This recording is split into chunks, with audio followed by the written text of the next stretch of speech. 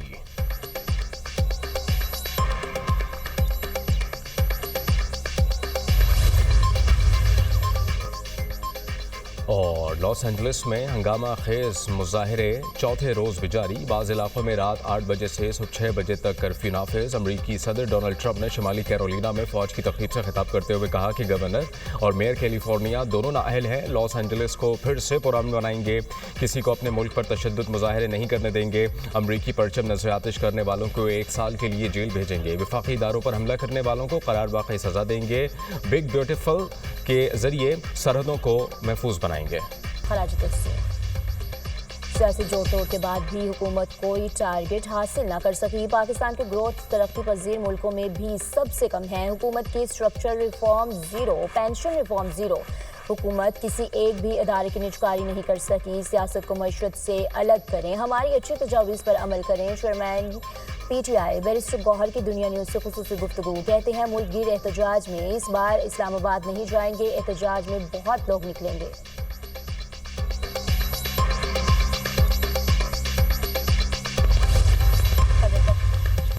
خیبر پختونخوا میں tax free budget دیں گے، عوام پر کوئی نیا ٹیکس نہیں لگایا جائے گا۔ وزیر اعلیٰ علی امین گنڈا پور کا اعلان۔ کہا کے پی نے اب تک کوئی نیا قرضہ نہیں لیا، قرض ادائیگی کے لیے 150 ارب مختص کر رکھے ہیں۔ صوبے میں میگا منصوبے شروع کر رہے ہیں، تعلیمی ایمرجنسی لگا رہے ہیں، نوجوان کو اپنے پیروں پر کھڑا کرنے کے لیے بلا سود قرضوں میں مزید اضافہ کریں گے۔ بجٹ سے متعلق بانی پی ٹی آئی سے مشاورت کی ہے۔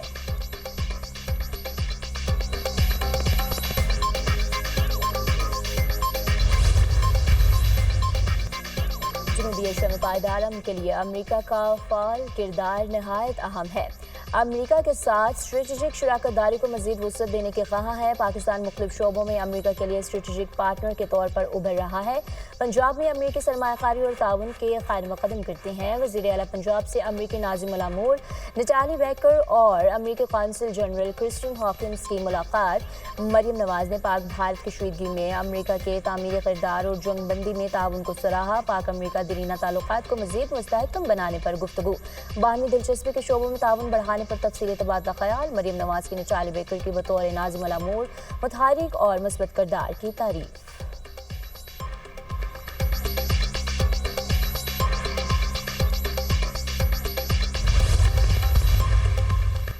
پاکستان بھارت کے ساتھ کشمیر، دہشت گردی اور پانی جیسی تمام تنازعات کے حل کے لیے بامعنی اور جامع مکالمے کا خواہاں ہے۔ عالمی برادری بالخصوص امریکہ اور برطانیہ بھارت کو بات چیت پر آمادہ کریں۔ دو ایٹمی طاقتوں کے درمیان تنازع کا فوجی حل ممکن نہیں۔ خطے میں حالات اب بھی نازک ہیں۔ جنگ بندی تو ہوئی لیکن مکمل امن قائم نہیں ہو سکا۔ بلاول بھٹو زرداری کا بی بی سی ریڈیو کو انٹرویو۔ کہا بھارت بغیر کسی ثبوت کے پاکستان پر الزام لگا دیتا ہے، یہ انتہائی خطرناک رویہ ہے۔ الزام تراشی سے نکل کر ایک دوسرے کے تحفظات کو دور کرنے کے لیے مذاکرات کرنا ہوں گے۔ پاکستان نے ہمیشہ بین الاقوامی برادری کے ساتھ مل کر دہشت گردی کے خلاف کام کیا۔ پاکستانی اسکول بس پر حملے میں بھارت کے ملوث ہونے کے شواہد ملے ہیں۔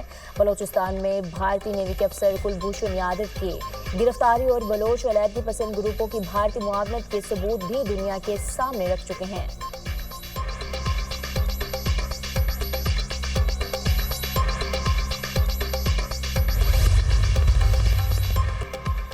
اہل غزہ پر چھائے صہیونی دہشت گردی کے خونی بادل چھٹ نہ سکے۔ مزید 60 فلسطینی لقمہ اجل بن گئے۔ حماس رہنما اسد ابو شریع بھی شہداء میں شامل۔ شہادتوں کی مجموعی تعداد 54,950 ہو گئی۔ اسرائیلی فضائیہ نے جبالیہ، رفح سمیت مختلف علاقوں میں کیمپز اور گھروں کو نشانہ بنایا۔ صہیونی فورسز کی غزہ کی زمینی، سمندری اور فضائی ناکہ بندی برقرار۔ امدادی سامان کی قلت، ہزاروں فلسطینی قحط کا شکار۔